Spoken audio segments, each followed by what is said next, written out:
وسهلا بحضراتكم فيديو جديد وحلقه جديده من حلقات قناتكم من حقك تعرف. اهلا بيكم، يا رب كل اللي بيشوفني وكل اللي بيتابعني يكون في احسن صحه وفي افضل حال. احنا زي ما احنا اتفقنا يا جماعه من زمان او من ساعه ما انشأنا هذه القناه، وقلنا ان احنا قناتنا هي مش قناه اخباريه بالمعنى الحرفي، هي قناه قانونيه اجتماعيه تهتم بما يهتم به كل الناس، القانون والحياه الاجتماعيه. لو في اي مشكله بتطرأ على الناس او بتهم الناس فاحنا بيبقى لينا الحق حسب معتقداتنا او حسب ارائنا في القناه ان احنا بنوضح الكلام ده حسب راينا الشخصي. اتكلمنا كتير عن موضوع البناء واتكلمنا عن موضوع التصالح واضفنا نقط كتيره جدا. بتمنى ان يكون الفيديوهات اللي احنا عرضناها تكون بتنال اعجاب حضراتكم وتكون اضافت لمعلومات حضراتكم وتكون افادتكم. احنا زي ما احنا قلنا يا جماعه عايزين نخلي موضوع ان القناه مفيده لكل الناس في كل الاوقات.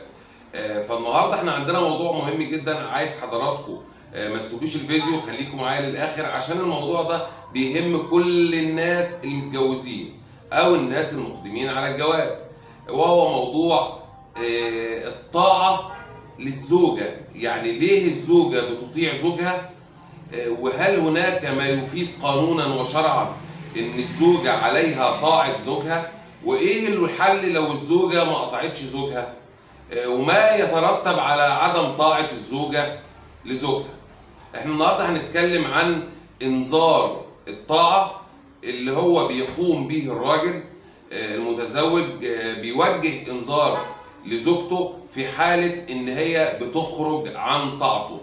بتخرج عن طاعته يعني بتسيب البيت بتاع المنزل الزوجيه وبتتركه وبتروح لمكان تاني وبتمتنع عن الطاعه بتاعته ودخول في طاعته، وبالتالي يحق ليه ان هو ينذرها بسرعه دخولها في طاعته مره تانيه، والا في مده شهر، في مده 30 يوم، والا الزوجه هتكون ناشز. يعني ايه ناشز؟ يعني تسقط عنها نفقاتها. احنا عارفين ان القوامه في الاسلام ان الراجل هو قوام، يعني الراجل يقول في القرآن الرجال قوامون على النساء بما انفقوا.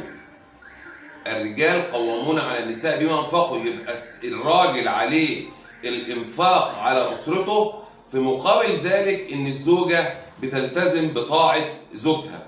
لو الزوجه خرجت عن هذه الطاعه يحق للزوج ان هو ينذرها بانذار طاعه ويقول لها في خلال 30 يوم لو ما دخلتيش منزل الزوجيه تاني يبقى حضرتك هتسقط عنك النفقه بتاعتك وتصبحي حسب القانون ناشز.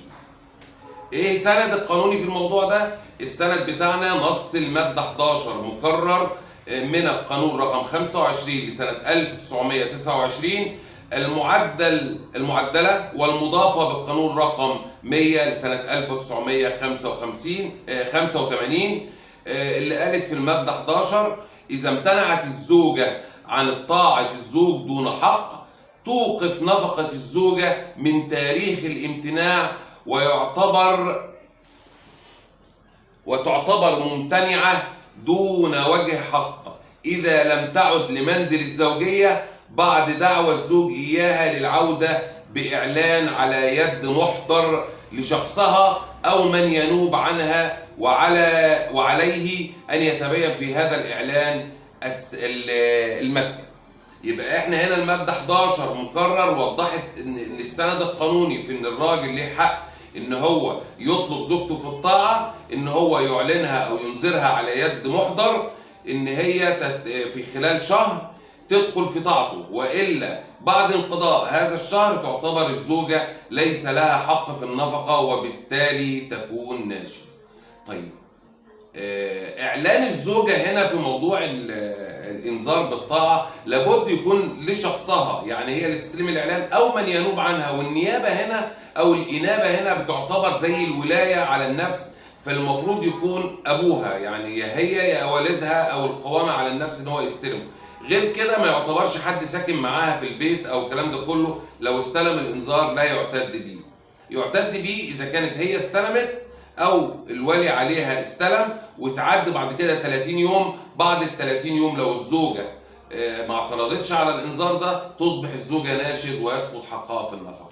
طيب هل هو حق للزوج فقط وليس للزوجه اي حق؟ لا، يحق للزوجه انها تعترض على هذا الانذار بالطاعه في خلال 30 يوم من استلامها الانذار. يعني هتستلم الانذار النهارده، في خلال عد 30 يوم شهر كامل يحق ليها في خلال هذا الشهر الاعتراض على انذار الطاعه من الزوج.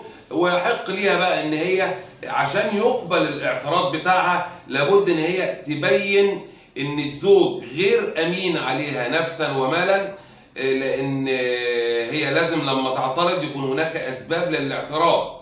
ان الزوج دائم التعدي عليها مثلا، ان المسكن مسكن غير شرعي وغير مؤهل للحياة الزوجية، وان الزوج غير امين عليها، والزوج لا ينفق عليها اذا حبت الزوجة ان هي تعترض على هذا الانذار في خلال 30 يوم من استلامها للانذار بالطاعة. يبقى احنا هنا عندنا الموضوع بتاع الطاعة والاعتراض عليه موضوع مهم جدا، لازم كل الناس تبقى عارفة وفاهمة طبيعة العلاقة الزوجية وليه الزوجة تم إلزامها أو واجب عليها طاعة زوجها في القانون وفي الشرع.